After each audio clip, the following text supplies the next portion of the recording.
At the beginning of movie critic Stephen Hunter's review, it sounds like he doesn't like how Harry Potter looks, and later on it sounds like he's a little turned on.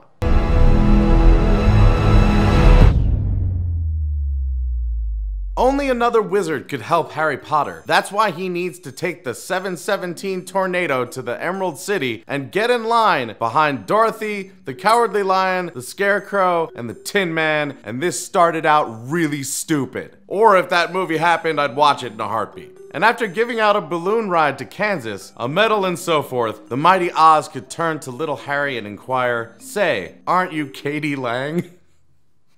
Oh dear. And Harry Potter could respond, "You live in Oz. How the f do you know who Katie Lang is?" "No, sir, I'm Harry Potter." You look just like Katie Lang. Anyway, what do you want?" "Sir, please, sir, I'd like a story." Are you saying that this movie didn't have a story? Or are you saying that Harry Potter wants the Wizard of Oz to tell him a story? 'Cause I'd also watch that.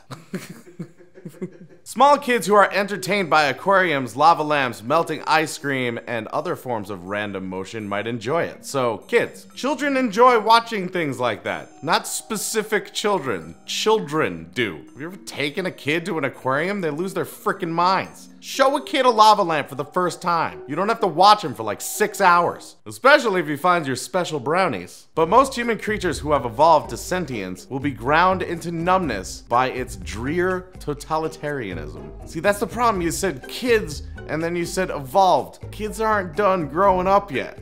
That's how kids work. That's like how the whole thing works. And the fact that you think anyone growing up would immediately think that this is stupid, well, that's just stupid. And based on your logic, I can easily say that most people would think that. And 95% of the time, I'm right. But 97% of the time, statistics are incorrect.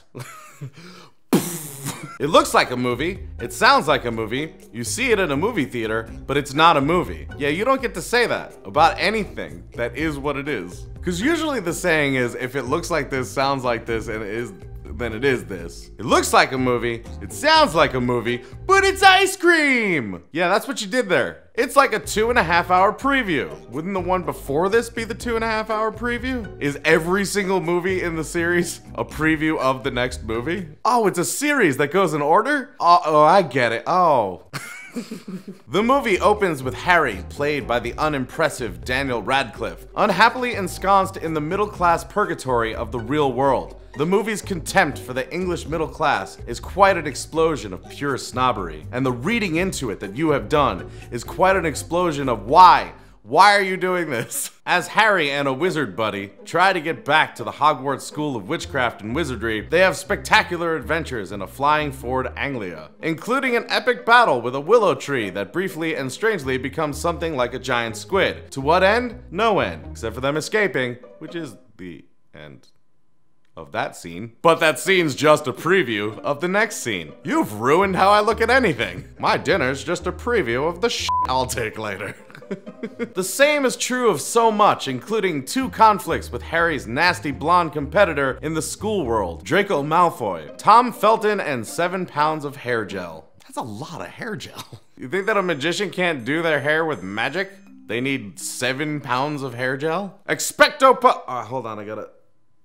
And however strange are these goings on, they are not so strange as to cause any panic or school cancellations, much less a sense of urgency or danger. In fact, here's what they cause. Nothing. Because it's a magical school where magical crap happens all the time that they're used to. It's pretty understood. It's like a normal school being like, oh, we're out of pencils.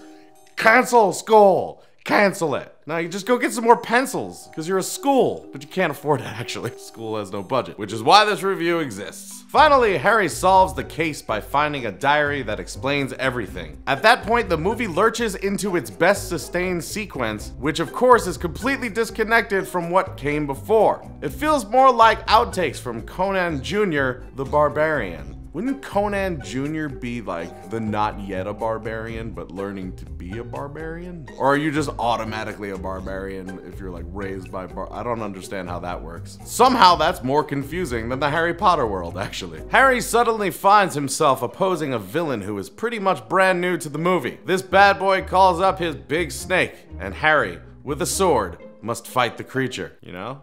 Sometimes when you're in school, you explore. The immediate cast of youngsters is unimpressive. Radcliffe is indeed coming more and more into Katie Lang. That came out wrong. Like, way wrong. For so many reasons, that came out wrong. With that severe shock of hair, that pale, inert, angular face, those damn cute glasses. What? Are you trying to turn on your readers? Disgust them? Get through some sort of weird sexual process you need? What's wrong with you? His two cohorts are even less impressive. Pal Weasley is played by Rupert Grint with too much going on in his face. It sucks when people make fun of something you can never change. Yeah, your face isn't really working for me. There's too much going on. You're gonna have to do something about that. Pal Hermione has too much hair. Again. I guess she could change that by cutting her hair. And who's actually the authority of how much hair is too much hair? I mean, we all loved Robin Williams, but why waste the great Maggie Smith, Robbie Coltrane, Richard Harris, Jason Isaacs, Fiona Shaw, John Cleese, Julie Waters, and most tragic of all, Alan Rickman in nothing roles that demand but 1/10 of their formidable talents? They're simply window dressing to up the class quotient. Name anyone else who could be Snape. And go. Harry, eternal outsider, knows, as do all adolescents and most adult film critics, that he is somehow special. He's like Holden Caulfield, lost in a permanent multi-million-dollar game of Dungeons and Dragons. It's like the world tournament of poker of Dungeons and Dragons. Coming soon on ESPN 6? I don't know, how many are there now? Sports! Harry Potter and the Chamber of Secrets. 162 minutes, roughly the length of the Ice Age. Like the movie? Or the actual Ice Age? Did you time the Ice Age? Were you there? How old are you? I mean, I'm assuming old, because based on this review, you're pretty damn out of touch. So what do you guys think of this ridiculous review? Let us know in the comments and let us know what movie we should do next. Also, we have done another one of these on the first Harry Potter movie, and you can click right there to see it. There's another video down there that you can see as well. If it's your first time here, don't forget to hit the subscribe button, hit that little notification bell so you get notified when we put out videos, and until we see you next time, geek out and game on.